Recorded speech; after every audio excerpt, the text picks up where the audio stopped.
Hello, I'm Richard Chambers, Senior Internal Audit Advisor at AuditBoard, and welcome to another in my continuing series, Agents of Change. I'm joined today by Ivan Martinez, the Managing Director and Head of Internal Audit Engineering, Analytics, and Strategy at Goldman Sachs. Ivan, welcome to Agents of Change. Thank you for having me, Richard. It's an honor to be part of the series. You know, Ivan, internal audit agents of change have been described as those internal auditors who are catalysts for transformation that creates value within the organizations they serve. What's your view on internal auditors as agents of change, and why is it more important now for internal auditors to take on roles like that than ever before? I think the auditors have a unique position within the organizations that they're part of in terms of understanding the risks, controls, processes, and culture. I think that unique vision of how the landscape looks gives a lot of opportunities for them to sort of cross-pollinate experiences and skill sets. I think it is important that one always keeps a sense of things that are requiring changes for not only for the verticals that they cover, but across the organization, meaning IA, as well as part of the larger fabric of the companies that they work for. So for example, I think a great risk that I see agents of changes take is they don't stay in the same role for more than 3 to 5 years.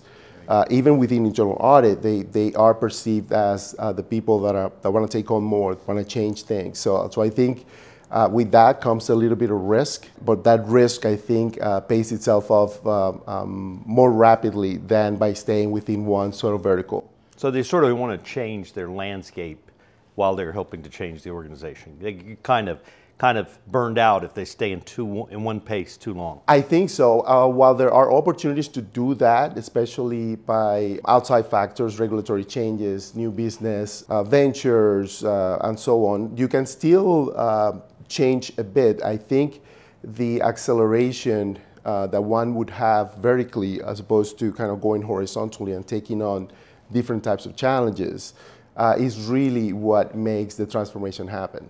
You know, our research, Ivan, found that agents of change have a strategic mindset. It's one of the 4 characteristics that internal audit agents of change have. They have a strategic mindset. Now, you've been an internal audit leader at virtually every level.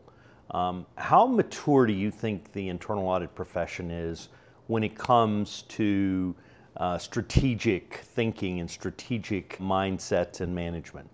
In my 20 years being an auditor and playing sort of multiple roles and engaging in different capacities, one thing that I feel it's very mature is really at the very senior levels, you do have the right people, broadly speaking, that have that sort of a strategic vision. I think when it comes to developing and articulating and ideating the actual strategy and implementing the strategy on a multi-year basis, that's where I think that the lack of maturity today exists. So for example, one can have a great vision, but at the end of the day, if you don't set clear goals and then further break down those goals into multi-year objectives with clear results and accountability, it's very difficult to do that. And I think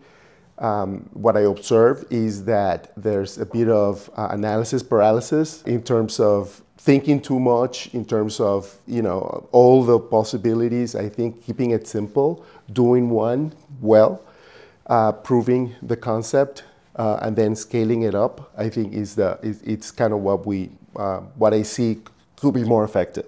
You know, the new IA standard 9.2, requires CAEs to develop a strategic plan, and that the internal audit function would be led in terms of that strategic plan going forward. But I hear a number of people in our profession saying, chief audit executives say, well, I don't need a strategic plan. I had someone recently who said to me, with all the change going on, Why would we want to develop a strategic plan? We need to be agile enough to address the unpredictable changes that are coming.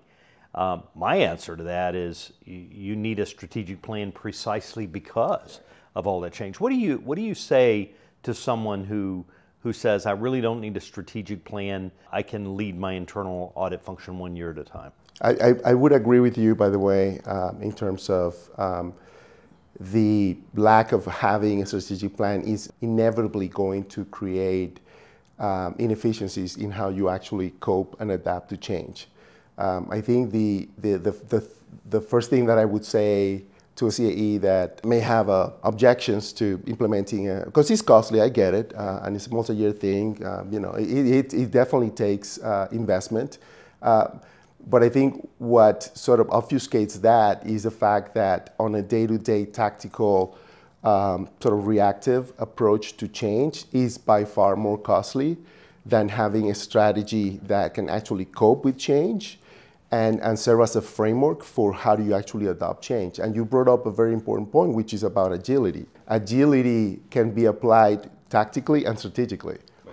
So you can be very good at tactically doing things, but may not be the most efficient way of doing it. I think you are nimble once you have a strategy and you can actually have a framework that can repeat those processes. And we're actually going through that very situation right now, whereby coverage across a global bank like Goldman, right? It's many lines of businesses, many control functions, and the idea of having one strategy that permeates across all of those areas is very difficult to do. So the way we start is simple. Just do one at a time. Make sure that you have flexibility baked in. And more importantly, the operational consequences of once that strategy is actually in place. Because change is going to be, again, costly, but at the end of the day, it's going to be more time efficient and cost effective.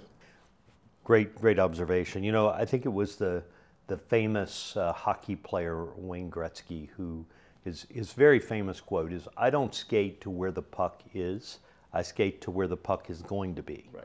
And so to me, that's what strategic planning enables a chief audit executive to do, right? That vision that you embed in it is kind of analogous to where the puck is going to be, right? So if your function is going to be undertaking a major digital transformation or expanding into new markets in 3 years or 5 years, having a strategic plan enables you as the audit leader to position internal audit to be able to assist, right? Could not agree more, especially now with and you mentioned it, the disruption that's being caused by AI in particular. And we've seen it also to some extent with the use of applied data analytics, data science in the audit function. The effectiveness of applying that could only be successful if you have a strategy.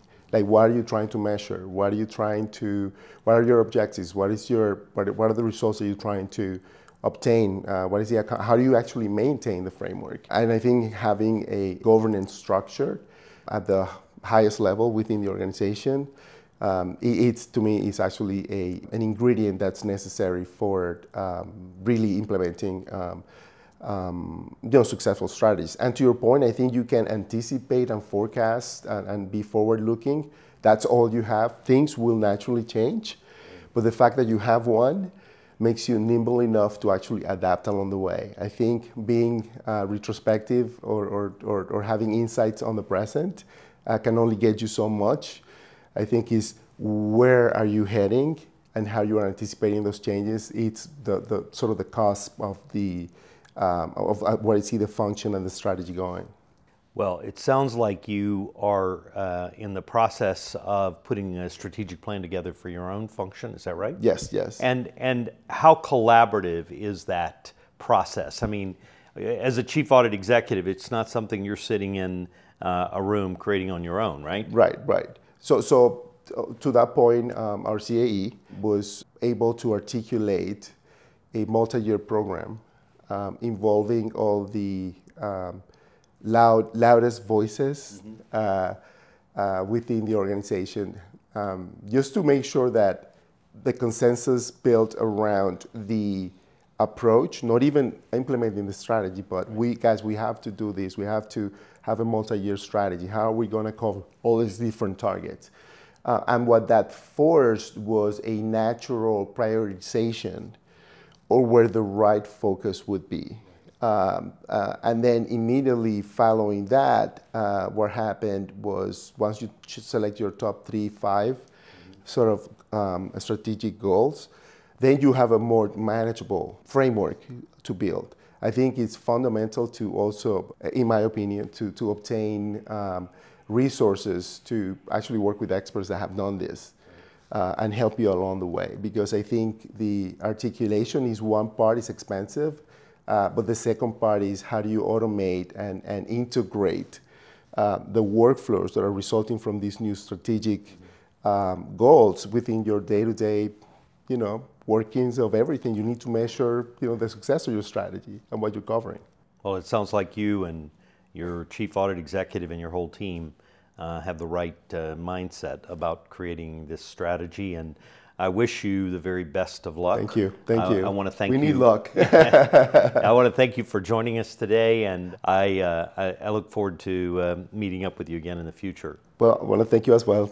And thank you for joining us. I'm Richard Chambers, Senior Internal Audit Advisor of AuditBoard, and thanks again for joining us on another episode of Agents of Change.